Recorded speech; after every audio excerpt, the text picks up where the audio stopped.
hearing that now is a good time for companies to be looking at investment plans. What would you say about that? I think it is a good time.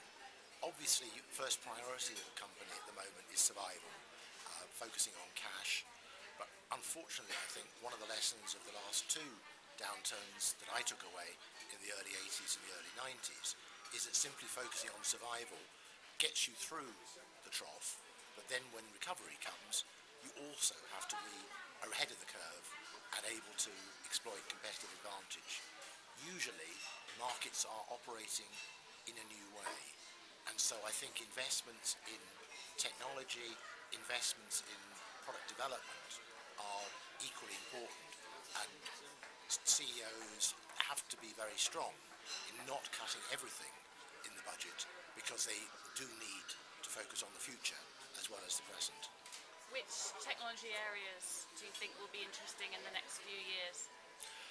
I think there's going to be quite a lot of interest around what's happening in batch process technology, and can we move away from that, which essentially is a technology we've been using for 400 or 500 years, and can we take advantage of some of the newer processes, microprocessors, which take us into continuous process.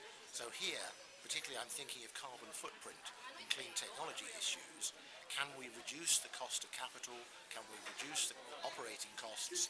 Can we reduce the waste and overall carbon footprint so that we are moving forward with a much more efficient system away from, as I say, a batch process system which has been used for 400 or 500 years.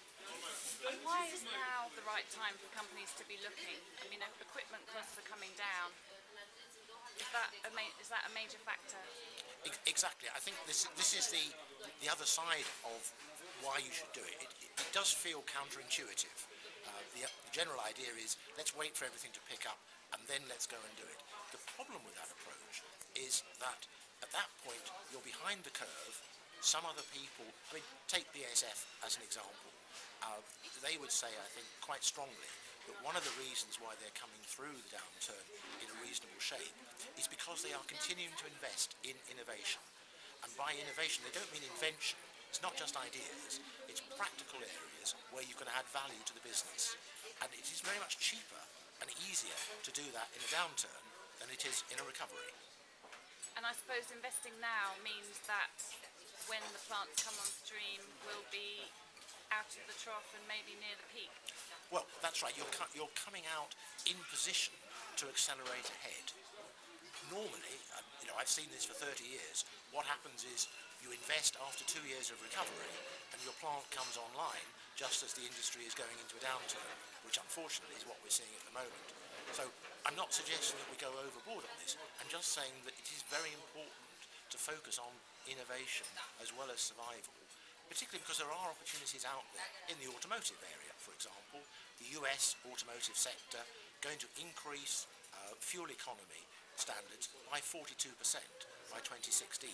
So automotive producers, car companies, are going to have to invest in new polymers, because the only way you can get to higher fuel economy standards is by moving away from steel and glass to polymers. So here's an opportunity today which won't be available so easily in 3 or 4 years' time. And what about opportunities in the area of renewables?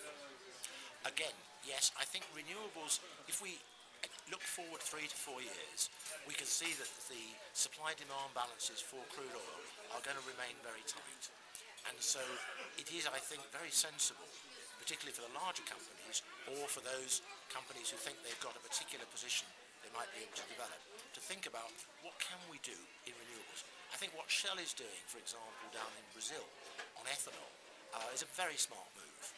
And I think this is a company, this is really what I'm recommending overall, is that people think about the future whilst they're also focusing on today and try to get something which is going to work for the future in that way, and isn't just a fashion or a fad, but has got a really long-term value add for the business.